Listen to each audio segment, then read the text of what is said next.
A sense of futility permeated my role as Alex's wife, as the resonance of his demanding voice cut through the clatter of dishes like a sharp knife. "Era, bring me some tea now," he commanded, impatience evident in his incredulous tone. My hand, immersed in soapy water, hesitated. "Hold on, I'm doing the dishes," I responded.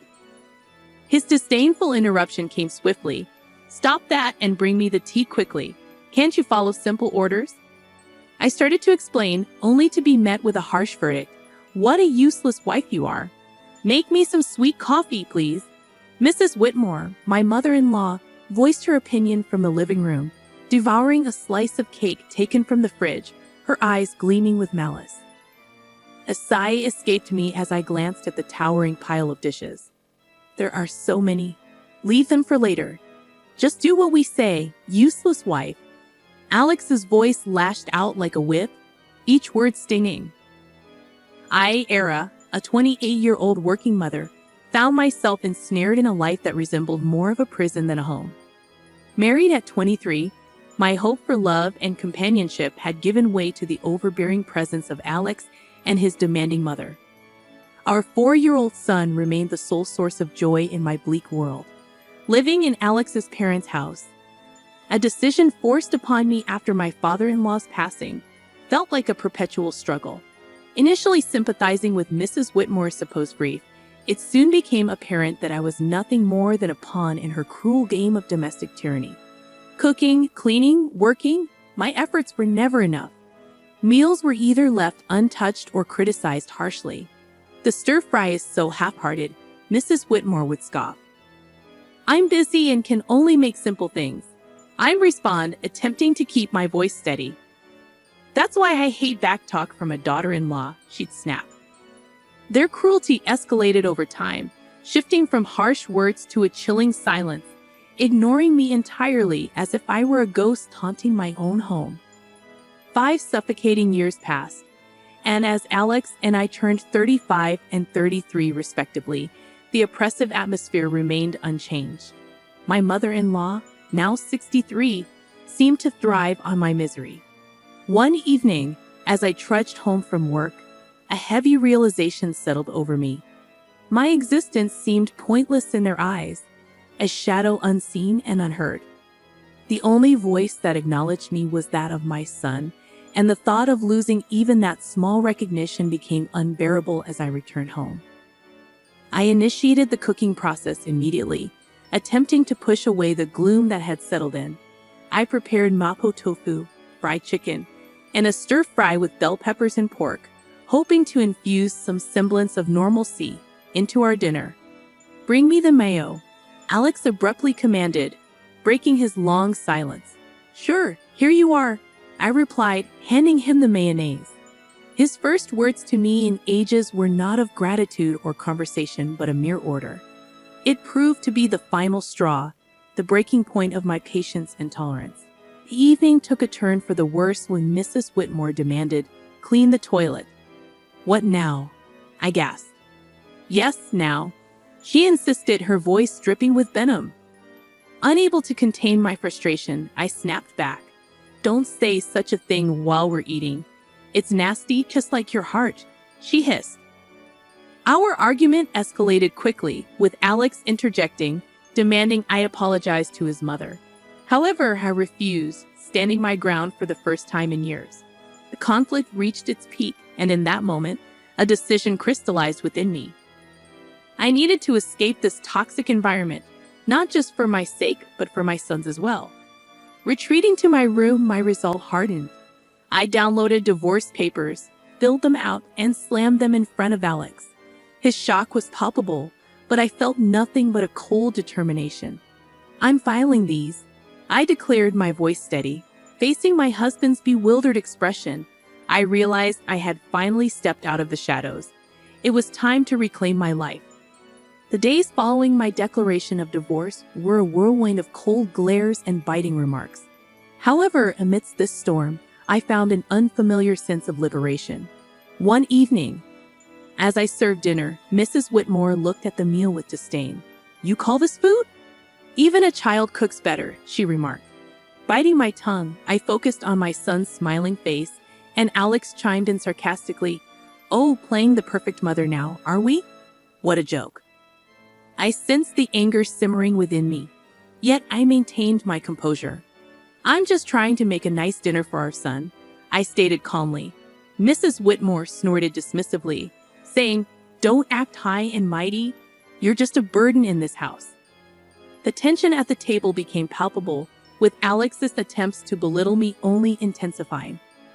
"So, Era, have you thought about how you'll survive after the divorce? You can barely keep a house, let alone your own life," Alex remarked. I looked him straight in the eye, asserting, "I have been supporting this family for years. I'm not worried about taking care of myself and our son." His smirk faded slightly, a flicker of unease crossing his face. Mrs. Whitmore quickly intervened, saying, "Don't be absurd. You need us more than we need you." The conversation turned to finances, a topic they usually avoided. "You do realize that without my salary, this household would crumble," I stated, more to myself than to them. Mrs. Whitmore scoffed, claiming, "We'll manage. We don't need your pity money." However, Alex's silence spoke volumes. He knew the truth. Without my income, they would be in dire straits.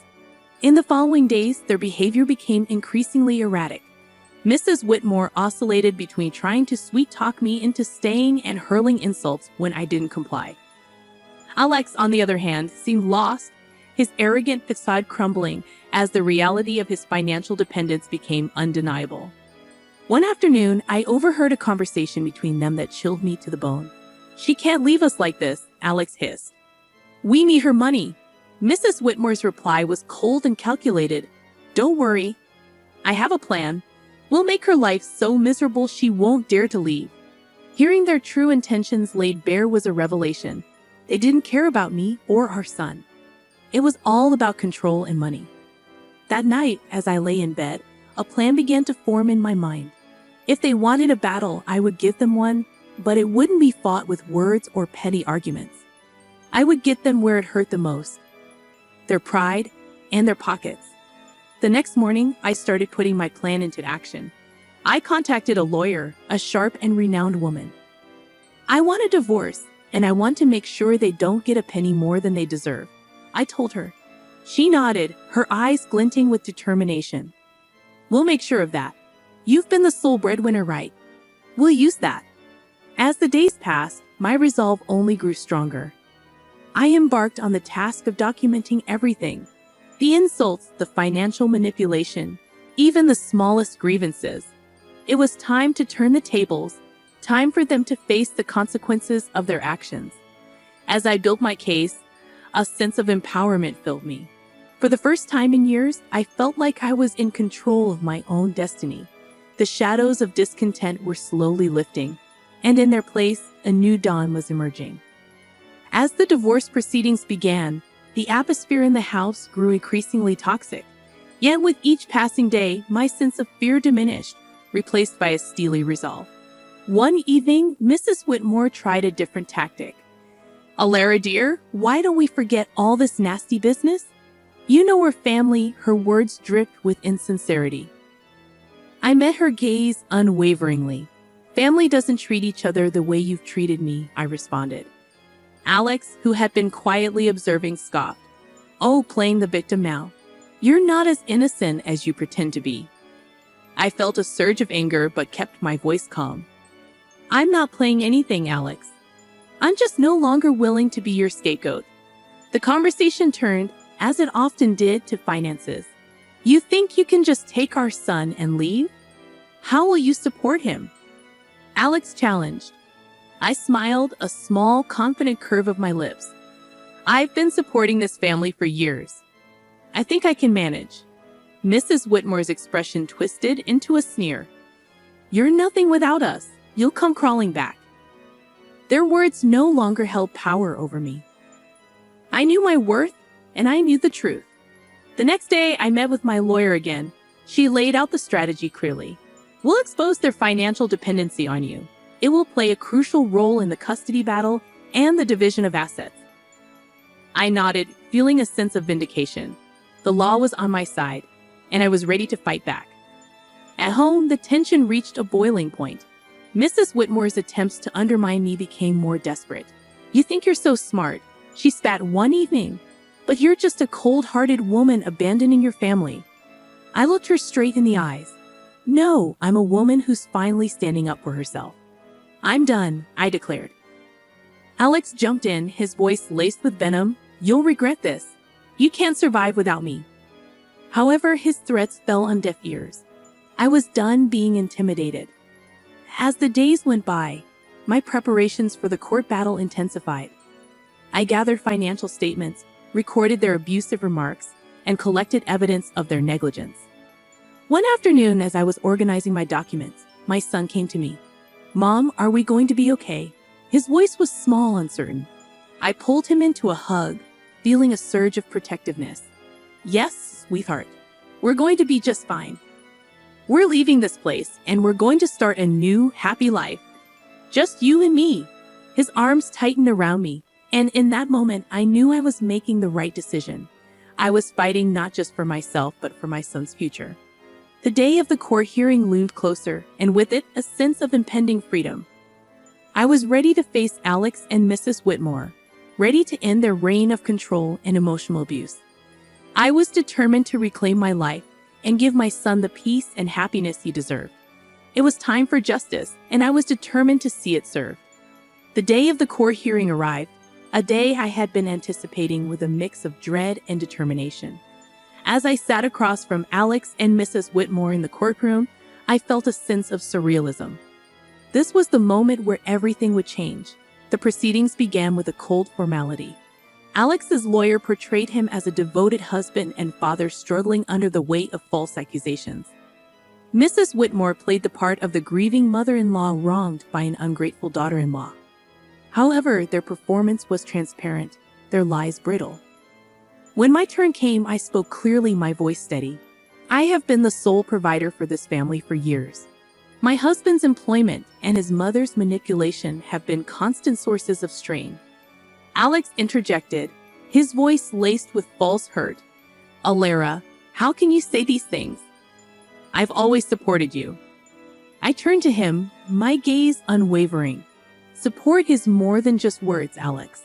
It's about actions, and your actions have shown nothing but selfishness and cruelty."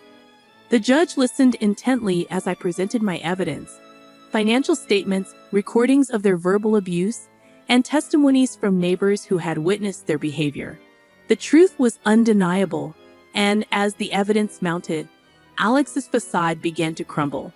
Mrs. Whitmore's composure cracked, her mask of innocence slipping away. The courtroom was silent, the air thick with tension. Then came the revelation that sealed their fate.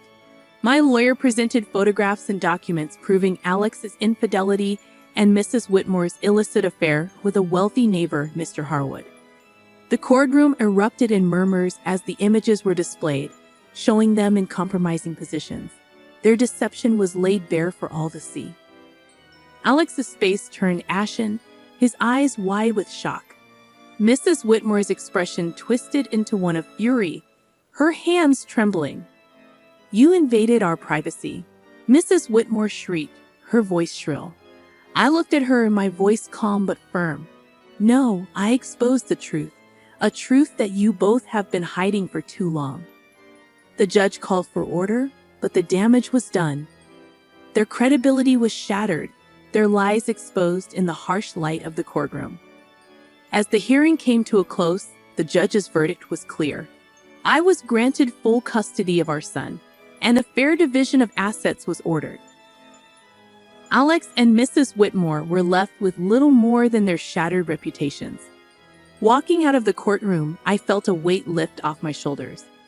The years of manipulation and emotional abuse were finally over. I had stood up to my oppressors and emerged victorious. The sweetest moment came when my son ran into my arms outside the courthouse, his face bright with relief and happiness. "We did it, Mom," he said, his voice filled with joy. "Yes, we did," I replied, holding him close. "We're free now. It's just the beginning for us." As we walked away hand in hand, I knew that this was not just a victory for me. It was a victory for every person who had ever been made to feel small, powerless, or unworthy. It was a victory for truth and justice, the start of a new chapter filled with hope and the promise of a brighter future. The aftermath of the court ruling was immediate and tumultuous. Word of Alex and Mrs. Whitmore's deceit spread like wildfire, tarnishing their reputations in our small community. They were no longer able to hide behind their facade of respectability. In the days following the verdict, societal judgment and consequences awaited them. I concentrated on rebuilding my life with my son, finding solace in the satisfaction that Alex and Mrs. Whitmore were facing the consequences of their actions. One evening, as I prepared dinner, I received an unexpected visitor, Mrs. Harwood, the wife of Mr. Harwood, with tearful eyes. "Alara, I heard about everything. I can't believe what Sylvia, Mrs. Whitmore, did." Her voice broke, and the pain etched on her face was evident. Inviting her in, I offered a cup of tea, and as we sat at the kitchen table, she poured out her heart. I trusted her as a neighbor, as a friend, and to think she was having an affair with my husband, she said. I listened, offering words of comfort. It was clear that Mrs. Whitmore's actions had caused more damage than she had ever anticipated. The next day, I encountered Alex in town. He was a mere shadow of the man he once was, his arrogance replaced by a look of defeat. "Alara, please, can we talk?" he asked, his voice barely above a whisper. I stopped, facing him. "What is there to talk about, Alex?" He fidgeted, unable to meet my eyes. "I am sorry for everything. I didn't realize how much I depended on you, on your strength." His apology, though late, was a testament to the shift in power. He had lost everything: his dignity, his home, his family. In that loss, he had finally recognized his own faults. However, it was Mrs. Whitmore who faced the harshest backlash. Her affair with Mr. Harwood had not only ruined her reputation, but had also led to legal troubles. Mrs. Harwood had filed for divorce and was pursuing a lawsuit against her for alienation of affection. I heard about Mrs. Whitmore's plight from neighbors, the whispers and rumors painting a picture of a woman undone by her actions. She had become an outcast, shunned by those she had once considered friends.